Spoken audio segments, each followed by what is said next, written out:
Hello and welcome to the WorkWise for Screen podcast, created to help our screen industries better look after all the people their businesses depend on.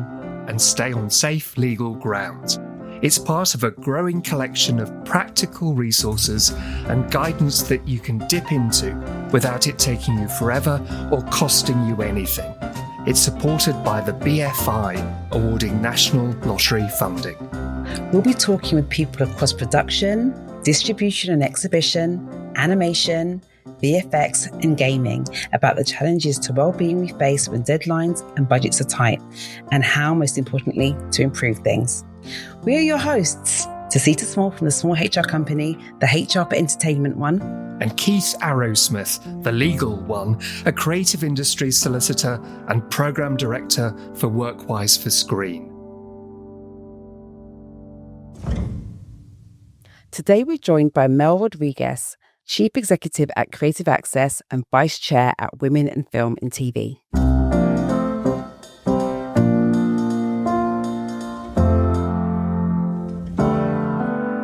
Your focus on your drive has always been to make things better, make the industry better. Where does that come from? I think it was an accidental path that I got on from quite an early age, because the reason I got into working in TV was because I was really interested in social justice. So I'd actually done a law degree and was a rubbish lawyer in the sense that I could do it. I wasn't as interested as applying the law as I was with all the stories and the people that the law was about. So when I did my law degree, I did a module in law and gender. And we looked at kind of how gender was being applied in the law. And I started to understand what social justice meant when I did criminology. And going into journalism and media was my way of going, okay, I understand the law, but actually I'm someone who can drive stories and change and progress through, talking to people through the stories that I tell. So I'd always had that thread and I hadn't really realised it until maybe 10, 15 years into my TV career, when I was like, telling stories is great, but I think there's something else I can do now with this skill, which is around galvanising people, mobilising effort and affecting change. And it's a similar process to when you're producing content, because you have to bring a lot of stuff in, mix it around, work it through and find the way forward. And it's sometimes messy, it's sometimes a confusing process, but you have to thrash it out and make it good. And so I think that working with talent, working in this inclusion space in the screen sector has been a continuation of that creative hunger that I've had, but also wanting to be someone who championed people. My dad was an immigrant to the UK from Nairobi, Kenya. He's a Kenyan-born Goan man. I grew up in this really incredible community in the West Midlands where there was incredible diversity and culture. And I didn't always see that in the cultures where I was working in my early TV careers, but it was infused in me. So I think some of those touch points probably in my early life led me to be a bit of a freedom fighter, to be honest. And was there a moment when you had to kind of leave the law behind? Can you remember a moment? Did it feel scary, that kind of leap? Well, I think when you, and this is very pertinent to the subject we're talking about today, when you're from certain communities, I think there's expectations about what careers that you should follow. So the South Asian community, my dad's side of the family are engineers, lawyers, pharmacists and doctors. So this is, without going into all of the history of it, this is a kind of a colonial legacy of what are the professions that South Asians take up in order to earn good money, gain status and have stability. So there was a lot of fear in my family about what my career would be, because all they knew was pharmacy, law, medicine, and those types of traditional professions. So there wasn't knowledge about the creative sector. And I think these are some of the barriers that different communities face when there isn't that knowledge base within your immediate circle. So the biggest barrier I had was probably explaining that I was going to be okay, and that even if I didn't have all the answers now, I could see a pathway, because actually my legal training was going to help me become a brilliant journalist. Definitely. Everything you say, I totally identify with, around the creative industry being a bit of a mystical, magical place where maybe people aren't encouraged to go into because it's the fear of the unknown. So then still thinking about your personal journey and how you started out, and even maybe a bit about your leadership, what do you wish you'd kind of known, maybe even one thing you wish you'd known when you started out about where you are right now? The biggest thing is about this myth about perfection and mastery of things. So, and I think this probably comes from that kind of immigrant family story and also studying law, this intense pressure to excel and be really good at everything is something that I kind of put on myself, but in part inherited by being in those spaces. And I think I look back now and I think it's the messiness and the not being perfect and the learning and the messing up. I wish I'd just given myself a break. Stepping into this chief exec role, I had real fear about the fact that I don't know really how to run a company of this size. I've not done it before. There's so many gaps in my knowledge. Who am I to take this on? But I think I had that seed of that feeling of comfort I have now that I didn't have then, which is it's okay. It's okay if I have gaps. This is going to be a growth role. It's going to stretch me. My head's going to hurt. I'm going to make mistakes, and that's okay. So what can you say today to the hirers and the managers and the leaders to help make sure that other people don't go through that difficult process? Always look for potential over perfection. So potential is just seeing that spark. This person's interesting, they're thoughtful, they've done their homework, they're excited, they're raw material. If you're an emerging talent in the creative space, of course you're not going to have the technical, the editorial skill yet, but you've got that potential. And particularly when we're looking at non-traditional backgrounds, people who haven't been to university, people who haven't had touch points in the creative sector, look for the potential that comes from the other things they've done. Go out of your way not to hire in your likeness. There's something that we see, it's part of human nature really, that's basically affinity bias. We tend to gravitate towards people who have shared experiences and characteristics to us. So people sometimes make the mistake of hiring on their team people who are already very similar to other people on their team. And you should be hiring for difference. You should be hiring for the gaps. What perspectives don't you have? What knowledge don't you have?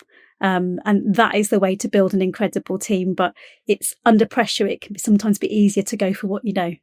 I'm smiling to myself because I'm a fairy godfather to lots of people, and I bestow my wishes, and one of them is to be passionate. I think that's one of the core elements of life. If you can get through life and be passionate about stuff. Here's my thought about that.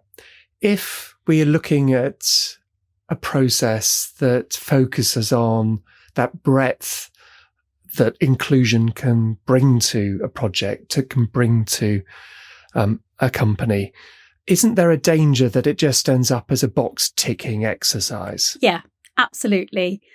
And without going into a huge tirade, what we're seeing is that kind of aspect of that now being weaponized in certain places and used against kind of the critical work of DEI.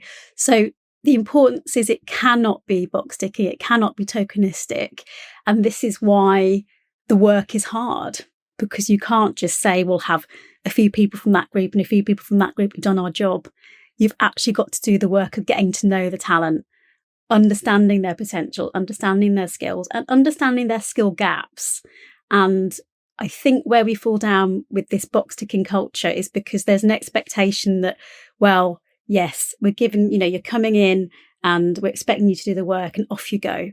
But if you're from an underrepresented group, you're much more likely to have bigger barriers to even getting to the point where you can come and do that job. You'll probably have had, like I did, less exposure to what the skills and the contacts and the network and the culture is. So how can you be expected to come in and excel? How can you be expected to kind of be, there's a danger that we set people up to fail. And that's sometimes why the tick box culture is criticised, because it's like, well, we did, we tried a diversity scheme and it didn't work. What do you mean? What you mean is you ticked a box to bring people in, but you didn't provide the scaffolding and the nurturing to mean they could truly succeed. And I think the problem is when the burden is always placed on the talent. Actually, it's as much the job of the hiring managers, the leaders, to create a culture where people of all backgrounds and identities have the best chance of success. And that means looking really hard at your culture. And there's going to be environments and reasons why people don't feel that they fit in and can do their best work. So they won't do their best work. And people smell it a mile off if they feel that they are the tokenistic diversity hire. And it's a real demotivator. And it's happened to me where I've been like, I think I'm here to make up the numbers. And what a shame, because I have so much more to offer. So some might say, especially in a smaller organisation or one with really tight deadlines to meet, that all sounds great, but we haven't got the resource or we haven't got the time to do it properly. And either we don't want to do it because we don't want to, fail, or we're just not going to do it because we haven't got that kind of investment. So how do you counter those kind of negative aspects of what some businesses might say? Yeah, and I'd actually say that small independent businesses, small medium-sized businesses, it actually experience a financial barrier to doing this work in the same, that's replicated with what some individuals experience in accessing the jobs. There's a financial barrier to doing this well. That has to be acknowledged. But every single business needs to start where they're at and do what they can, and start small, but pick one or two things, get those one or two things working really well, and then progress your activity. So really simple example, salary transparency. So one of the biggest blockers to people progressing is worrying about financial security. If a job ad doesn't show the salary, you're far less likely to get applications from people who have less socioeconomic privilege because they can't take the risk. So something that will cost you nothing is to have looked at your salary banding, looked at the living wage bandings, ensure that your bandings are fair and equitable, and advertise. When you advertise jobs, say what the salary is. Then if that's the thing you want to work on more, you can then start looking at either, gender pay gap, ethnicity pay gap, disability pay gap, just checking to see whether across your team there are disparities and starting to act on those. One of the simplest things you can do, and there are lots of opportunities to do this for free, is connect members of your team from underrepresented groups to mentoring schemes. So at Creative Access, we run a huge number of mentoring schemes whereby bigger companies in the sector, so ITV, Sky, for example, pay to have to mentor people who don't currently work for them, be mentored by members of their staff. So there's free mentoring or easier to access mentoring that you could get from members of your team. So I think there's lots of different things out there. Pick one or two things, commit to them, do it for a year, measure your results. If it's working, great, continue. It's not working, try something else. But you can always do something. And a minimum for me is some of that initial setup to make sure outwardly your company is meaningfully equitable and meaningfully helping people achieve a decent wage. Aside from what you just said around transparency in pay, because that could be a factor, why are we finding that so many mid-level career professionals are leaving? I think the first thing to say, I think it speaks to my point about what we've been good at in the last decade and a half. The screen sector in particular has been brilliant at entry-level work. So we've got to a point where we've had some really well-established mentoring schemes, programs, opening the doors wide, taking the doors off the hinges, knocking down the wall. We've done this really good bit of entry-level work. And then what you've got, if you look at the Diamond data, which is the reporting tool for TV, which is in its 7th or 8th year now, what we see is really good representation in terms of ethnicity, gender, and crucially disability, which was really poor for so long. We're almost in double digits for disability, which I didn't think we were going to see. But I think what has happened is what we didn't do was look ahead and look further up the pipeline at how to remove some of those blockers to the next steps. And then we had two big events. So we had the pandemic, and we had, in the last 18 months, we had this commissioning crisis in TV. writer strikes in the US as well. So film and TV over the past 5 years have taken a battering in terms of productions coming to a standstill, business models being challenged. And then what you see in those crisis points is a disproportionate number of people from those underrepresented groups then leave. Has always been a challenge for women. You hit your mid-30s. The vast majority of women who I came up with often had families, came back in, but their progress had stalled. They stayed in mid-level roles because they needed to manage childcare. They were the primary carer. And I know some incredible development producers who should have been development executives and heads of TV companies by now. They've stayed at development producer level because it means they can fit childcare, school collection times around it. So that's one very practical barrier. There's some roles which are really hard to do if you are a primary carer. The second thing is around structures of power and who is seen to be able to progress into leadership roles. So you still have this very disproportionate, quite narrow band of people who run most media organisations, and they're all wonderful people, but they come from quite narrow groups. I think as a mixed race, disabled Brummie, I'm probably one of very few, and a woman, I'm probably one of few people with those identity points in a chief exec role, and I see it absolutely as my duty to be a role model and break these kind of stereotypes and myths about who can do a chief exec role. But it shouldn't be just my responsibility to be a role model. We need people in those structures of power who are the culture makers, decision makers, to be, again, taking the doors off the hinges and breaking down the wall and making sure that people can come up again. I think there's something around that kind of valuation as well. That kind of sense of how do we know that we're doing a good job? So can you give us some clues, Mel, on what you'd like to have in place to make sure that those kind of good practices can be valued and can be seen in a budget? So I think the first thing is consistency and communication. So if someone new is coming to a project or a new employee, you need to be given a slate of information. Some of it might be quite boring, but it's things like, what is the company's expectations of your work hours? Is it hybrid working? Do they have a bullying and harassment policy? What's the code of conduct? What are all these things in place that are there to hold me and support me? What's my holiday entitlement? What if I have reasonable adjustments? If I have a disability, how can I get those adjustments in place? If I need flexi working, who can help me do that? So I think it's about getting organised. It's a suite of the foundational policies and processes that really hold someone and go, we value you, and we're sending you the message that when you come in, we've thought about these things because we want you to be safe and do well. And then I think the next thing is not just having the policies, it's about the outward leadership style.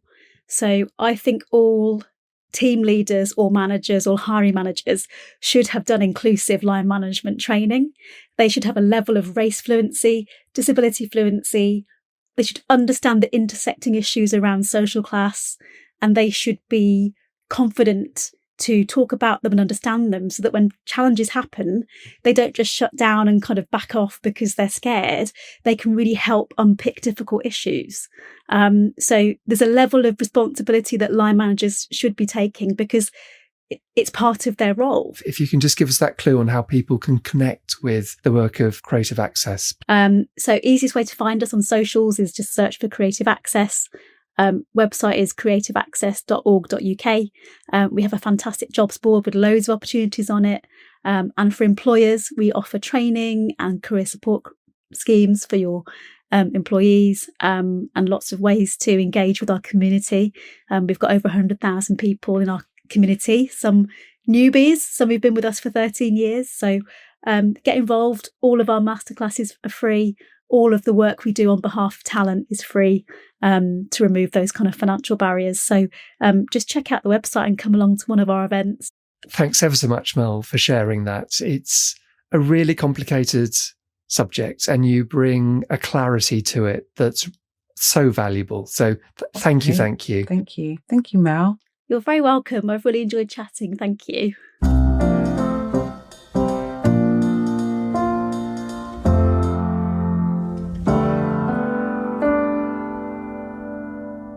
Such a great conversation with Mel just there. One of the main takeaways for me from that was around everyone having a different journey, and the fact that when thinking about holding that door open can mean so many things, as in hold it open for a while, hold it open for a long time, because we're all going to hit different milestones within our journey, depending on where we are with our own development. Being kind to yourself and allowing yourself to grow is super important. And that, I think, adds to a great inclusive culture, but not expecting to have done certain things at certain times, and allowing everybody the grace to do it in their own time and space, I think helps to round out those sometimes sharper edges that we can feel when we're in the workplace. And if you do it right, it adds value to your business and creates that culture that's going to help people work with you for a long time, rather than just dip out as soon as things get a bit rough. Another thing that, Mel mentioned there was around hiring and how to hire, and learning, things around language and being inclusive in that way, and understanding the hiring journey and the part that you play when putting together a team. How do you develop yourself? There are so many, again, free resources around questions you should ask, questions you're not supposed to ask, and the reasons why. I think the more we get into great hiring practices is the more that when we're building out our projects, we're going to get those good teams together because we're asking the right pertinent questions. And despite all the pressures around budgets and timelines, if you can spend that little bit of prep time to make sure that things are going to be as efficient as they can be, that gives you a little bit of room and a little bit of budget to have some training, some opportunities for mentorship, some connections that you can create on the way that's going to add value to the business, to the project in years to come.